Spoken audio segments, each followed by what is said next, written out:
একটা রিলেশনশিপের শুরুতে দেখবেন মিনিটে মিনিটে কল, মিনিটে মিনিটে SMS, কেমন আছো, কোথায় আছো, কি করছো, খাবার খেয়েছো কিনা। আপনি যখন বলবেন না খাবার খাইনি, তখন সে বলবে দেরিতে খাবার খেলে শরীর অসুস্থ করবে। এমনই এত কেয়ারিং করবে ভাই, আপনার কাছে মনে হবে আপনার লাইফে এমন কেয়ারিং আর কেউ করেনি।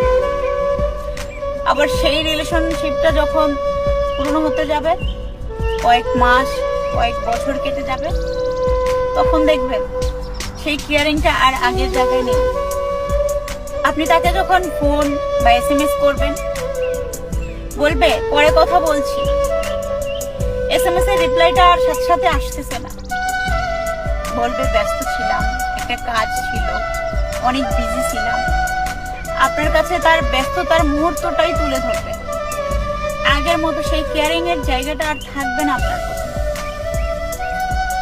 যে রিলেশনশিপে আস্তে আস্তে কেয়ারিং কমতে থাকে, ভালোবাসার টান কমতে থাকে, আসলে সেটা ভালোবাসা না, সেটা আপনার জন্য সঠিক ভালোবাসা ছিল না, সঠিক ভালোবাসা না।